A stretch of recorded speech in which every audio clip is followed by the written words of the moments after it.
Você vai assistir a partir de agora o Bate-Papo com Notícia, programa do piauihoje.com no YouTube. Estamos começando mais um Bate-Papo com Notícia, hoje com muitas notícias importantes e comigo aqui, Marília Leles.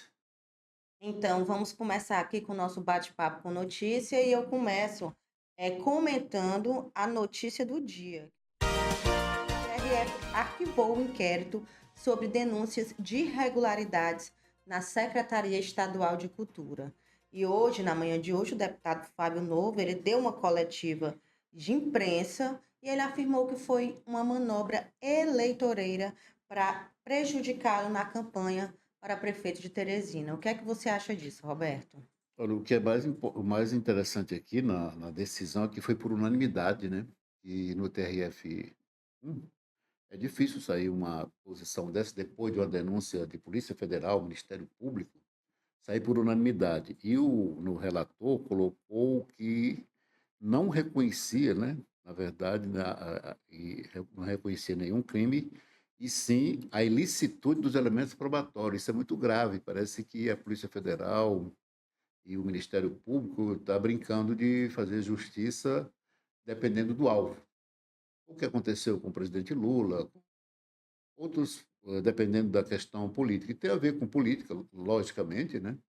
E é uma notícia boa no sentido de que o deputado Fábio Novo se sentiu prejudicado, foi exatamente no início da campanha dele, né, que saiu aquela informação. E, na verdade, naquele período, a imprensa colocava Fábio Novo, não era nem a questão do Fábio do Anchieta, né? Questão de conveniência, né, para o Uhum. momento em que estava passando, que era a campanha eleitoral.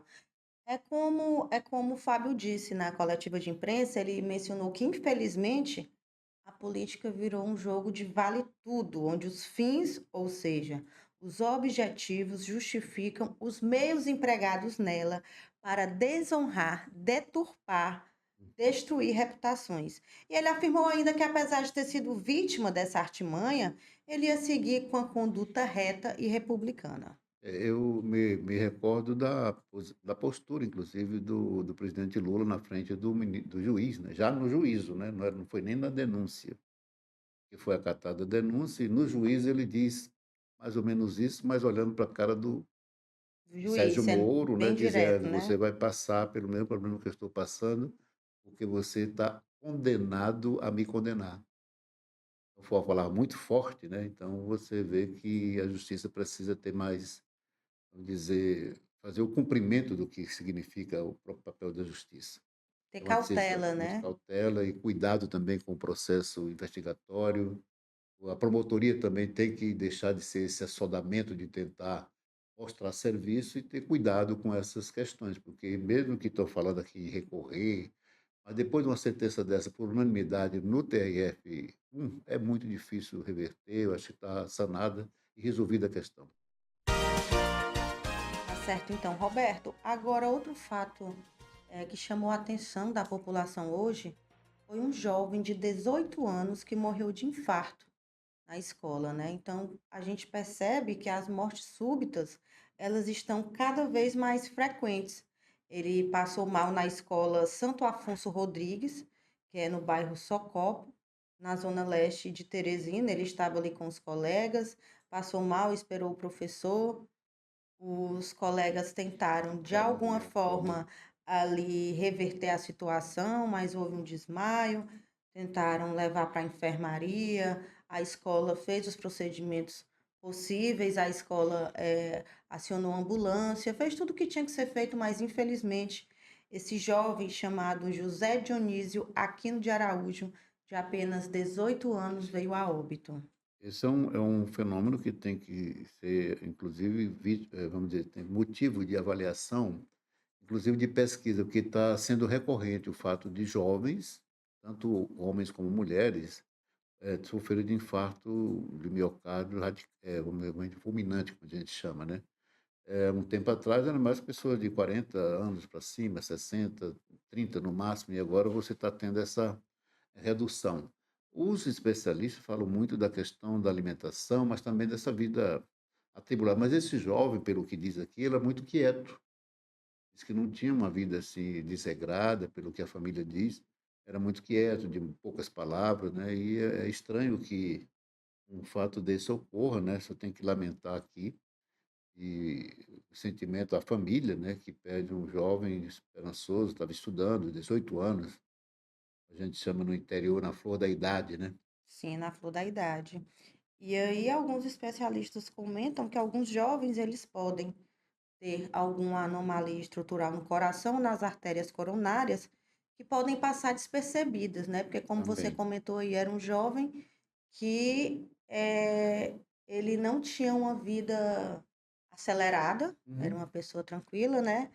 Mas a gente pode mencionar alguns fatores de risco, como sedentarismo, alimentação, Uhum. como você disse, colesterol alto, hipertensão, mas além disso, vale ressaltar essas condições também que foram mencionadas por alguns especialistas de anomalias estruturais ou Uhum. nas artérias que passam despercebida, né? Malformações que Informações afetam o suprimento de de sangue para sangue o para o. coração, né? Olha, uma outra notícia aqui, que é nacional, mas que teve uma repercussão muito grande no processo eleitoral, né? Aquela eleição de 2022. Teve muitas ações de violência de um grupo contra o outro, mas principalmente o lado bolsonarista sendo mais, vamos dizer, incisivo e muito mais violento nas ações contra adversário. E aqui sai a notícia da condenação, depois de 2 anos e pouco, do policial, ex-policial penal, que assassinou, antes da eleição, um militante do PT lá na cidade de Maringá, no Paraná. Ah, eu acho que era a situação que ele estava comemorando o Comemorando o aniversário dele, aniversário dentro dele, de dentro de casa, casa, todo do Lula, o aniversário, inclusive com uhum, músicas de com esquerda, música, músicas exato, da campanha, petista, né? exatamente, músicas da campanha Foi em Foz de eleitoral do Iguaçu, ali, foi Lula. em Foz de Iguaçu, né? E aí ele se sentiu incomodado com aquela manifestação, né? E acabou invadindo o local, salvo engano, era um clube. Ele estava com família e com amigos e deferiu alguns tiros, né, contra. eh, Agora eu O esqueci o nome do tesoureiro, né? rapaz. Pronto, o tesoureiro. Porque é uma situação. Ocorreram vários casos dessa forma no Brasil todo, não no sentido de chegar até a violência em si, né? A violência Uhum. morte, no sentido. E as alegações é que estava com muito barulho, também alega que houve tiro, na verdade eram foguetes, era outro tipo de coisa. E também a defesa ainda alega, ainda tem essa, depois de uma sentença de 20 anos, foi 20 anos de condenação que ele levou, a defesa fala em recorrer, porque o crime teve motivações políticas e que o fervor da disputa leva a essa. Mas isso não justifica a festa da democracia, que é o voto, que é o dia da Sim. eleição, né? É para comemorar e aceitar o resultado, aceitar o jogo da democracia, a alternância de poder. Essa que é a grande questão que o povo tem que entender.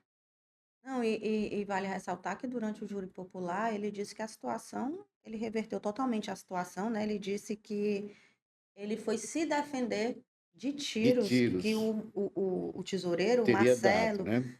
teria atirado nele, que ele foi se defender, sendo que as próprias testemunhas que estavam lá contaram uma E versão tem, e completamente tem diferente, imagem né? também, ele chegando, né? Exatamente, tem as imagens dele invadindo Uhum. a festa do Marcelo Arruda, embora ele diga que não invadiu, ele disse que não invadiu de forma alguma. Isso não aconteceu, né? Mas aí já foi julgado, eu acredito que mais uma questão da justiça para viúva, esposa do Marcelo, né? Isso daí já dá um certo Um conforto, né? conforto Porque nada muda de fato o que aconteceu. Então, o que pode trazer é uma certa sensação de de justiça. justiça, né? E você que está assistindo o nosso podcast Bate-Papo com Notícia, dá um likezinho, curte aí, né, o nosso canal para que a gente possa ir bem mais longe e ainda se inscreva e ative o sininho, tá bom? Roberto, agora vamos falar de política aqui, falar um pouco da política aqui do Piauí. Olha, mais uma vez, o João Madison foi eleito líder do MDB na Assembleia Legislativa. Ao longo da trajetória do João Madison, ele tem se destacado pela capacidade dele de articulação, Uhum. habilidade em agregar diferentes perspectivas dentro do partido. Você acha que o fato dele ser maleável, de ser um bom articulador, isso daí contribuiu para que ele fosse reeleito como líder do partido? Contribui. O João desde quando ele iniciou, ele tem essa característica. No primeiro momento, ele era muito mais agressivo na tribuna, né, quando ele iniciou nos primeiros mandatos. Depois, o João Mato foi fazendo uma transição para uma postura mais mediana dentro do parlamento, sempre tentando fazer a concertação das coisas, tanto dentro do partido, como também dialogando com o adversário do momento.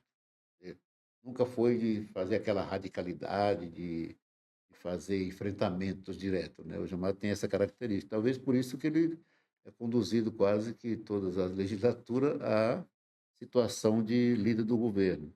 Aquela questão de ter adversários políticos, mas não ter Não inimigos, tem né? inimigos, eu acho que é uma postura que ele sempre teve, né, e isso leva os pares a chamá-lo para essa tarefa, né. E é uma tarefa importante, porque dentro do que o governador está colocando, vai precisar de muito debate dentro da Câmara, da Assembleia, inclusive, também pareceres e tal, e ele orientando, ele conversa muito com Sim, a liderança do governo, e inclusive e com outros partidos que eventualmente sejam de oposição, que hoje, na verdade, são poucos, né, na oposição, pouquíssimos. muito pouco. Acho que o governador está com uma certa situação de uma garantia e uma tranquilidade no sentido de governar, e a relação com a Assembleia deve ser muito tranquila, porque ele está com mais de 20, falam de 27 na base, né, é uma coisa inédita no Piauí, né. Mas, eu acho que a política do Piauí, eu acho que está amadurecendo, inclusive, porque antes o embate era muito forte, era muito, né, virulento, né. Hoje as coisas se acomodaram, pessoas que estavam inclusive na oposição ao Wellington, o governador Wellington de então, passam agora a ser da base do governador.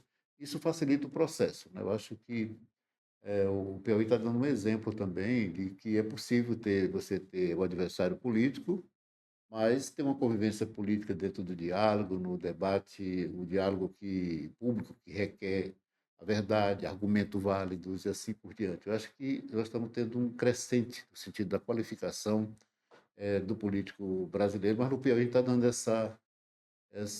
esse salto, né, no sentido de É que interessante no sentido até mesmo de visar o benefício da uhum, da população, né? De população. não ter essas questões internas. A gente pode até citar aqui o Silvio Mendes, que Uhum. a primeira coisa que fez sentou com o Sentou com o governador Rafael governador, Fonteles, e aí foi na Câmara, conversou com com os todos os vereadores eleitos. vereadores. Então, isso daí mostra realmente esse É um amadurecimento. amadurecimento. Eu acho que nós estamos dando um exemplo para o Brasil, que enquanto você vê em Brasília, na Câmara principalmente, uma situação complexa, né, dos grupos se gladiarem de forma assim virulenta, com agressões, agora passaram para os cartazes, para os bonés. Então, isso até que é legal, mas quando parte para a verbalização de questões de mentira, de denúncias que não têm fundamento, né, e só para prejudicar, é muito ruim. Mas nós estamos dando, enquanto Piauí, essa demonstração, e o João Márcio está no papel e no lugar correto para fazer isso.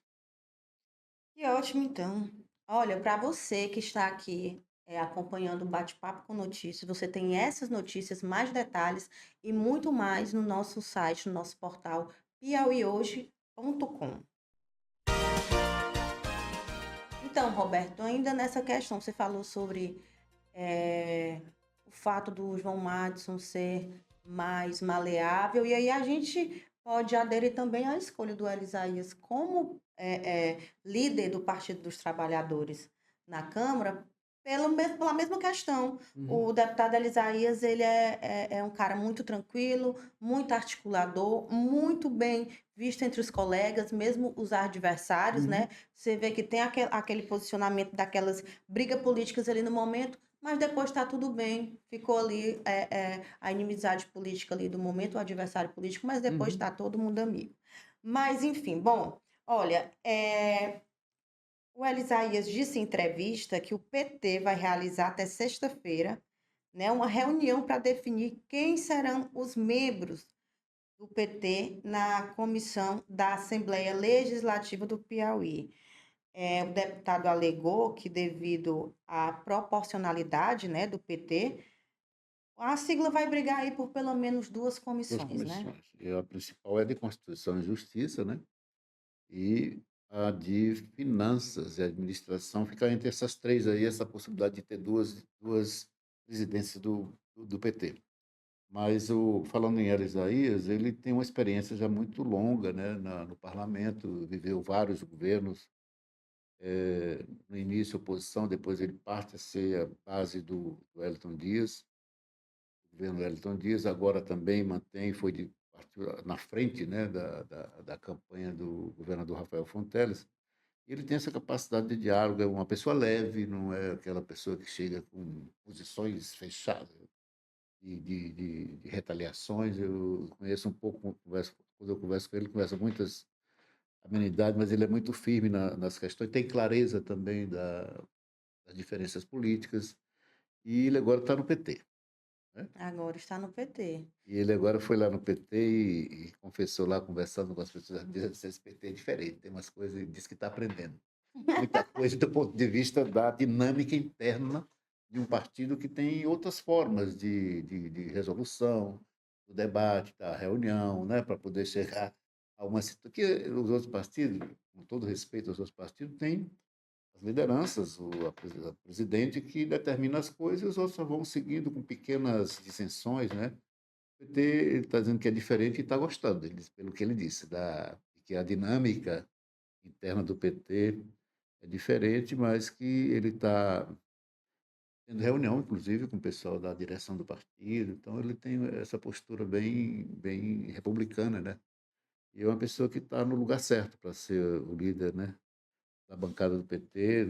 Esses 2 anos que o governador Rafael, apesar de ter tido um êxito em todas as ações que ele fez, que ele encaminhou para a Assembleia Legislativa, né, com poucos problemas lá dentro, e com o Hélio aí eu acho que facilita mais, inclusive, as novas proposta que o governador vai colocar em prol do desenvolvimento do Piauí, essas áreas novas, né, que são novidade, né, a tecnologia de colocar o Piauí num âmbito de disputa com Santa Catarina e Pernambuco, que são os estados mais, dizer, desenvolvidos nessa casa da tecnologia de ponta, né, principalmente a inclusão digital, essa questão de uma economia digital e de várias outras coisas. Roberto, voltando aqui ao assunto do Elisaías, a gente pode até citar agora a eleição de São Raimundo Nonato, em Uhum. que foi um embate ali Pois é. com o senador Marcelo Castro, né, que estava apoiando o primo, considerado ali um sobrinho, que era o Rogério Castro, o É. Elisaías apoiando também o sobrinho dele, né, para ser o sucessor da esposa, o Isaías Neto, sucessor da Carmelita Castro. E aí foi um embate bem acirrado durante a campanha política, mas agora você já acompanha aí nas entrevistas, o Eles Marcelo já levantou a bandeira de paz de um lado e o Elisaías do outro. eu acho que é aquilo que a gente falou antes, de que está havendo um pouco uma certa evolução nesse sentido de entender a necessidade do diálogo, pensar o Piauí primeiro, ou São Raimundo, ou o município primeiro de qualquer desavença pessoal. E eu acompanho há algum tempo a política do Piauí, e no município era muito difícil. Eu morei em São Raimundo ainda jovem, vi como é que era o embate em São Raimundo, era muito pesado. Você Muito percebe pesado. você participou um pouco dessa campanha Sim. agora, lá são campanhas de ficar um carro bem aqui, o outro do outro lado ali, E se você é amigo, na é, área não, campanha, cada um tá vai para o vendo? seu lado. Ninguém pode se falar, não, porque é Mas essa confusão. postura do Isaí, do próprio senador Marcelo Castro, que é uma pessoa republicana, é muito interessante do ponto de vista do governo federal, da articulação do governo federal com o governo estadual, dos deputados, senadores, com o governador e a bancada. E o Hélio assume essa liderança numa posição eh, boa, né? E com essa capacidade de diálogo, e é isso que é importante. Roberto, olha, o deputado doutor Marcos Vinícius Caluma, ele apresentou um requerimento para que seja solicitada a instalação de um sistema de videomonitoramento na cidade de Floriano, no sul do Piauí. Ele enviou um ofício ao governador Rafael Fonteles e ao secretário de Segurança Pública, doutor Chico Lucas, né, solicitando a instalação dessas câmeras. Na verdade, essa questão. Floriano era uma cidade mais ou menos pacata. E de um tempo para cá começou a ter muitos crimes violentos. E é uma cidade que tem várias entradas. Tem o Maranhão, tem a parte sul que vem lá do Cerrado, tem a outra parte que vem de São Raimundo Nonato, outra que vem de Teresina e outra de Floriano. Você vê que tem 5 entradas ali e facilidade de entrada de pessoas que possam querer cometer crime, como também de fuga. Então, talvez essa postura do deputado seja para dar mais tranquilidade para a população. Floriano, nos últimos tempos, teve algumas cenas de violência e tal. E talvez seja uma forma interessante de fazer uma prevenção, né? E que as câmaras de vigilância, de certa forma, inibem, elas conseguem ver veículos que são roubados logo à distância, então isso vai dar uma maior tranquilidade para a população de Floriano. Lembrando que ele já fez a solicitação, mas vai ser votado, colocado em votação na Votação. próxima sessão, né? Pois enfim, vamos torcer, né, para que dê certo, para que passe aí na Assembleia essa solicitação, esse É projeto só aí, para Floriano, Maria? só para Floriano. Eu até um Um questionamento, né? Acredito, questionamento, será que a porque população procurou ele devido a essa questão estava dos havendo muito problema. crimes, né? Uhum. Pode ter sido isso. Mas, enfim, vamos torcer.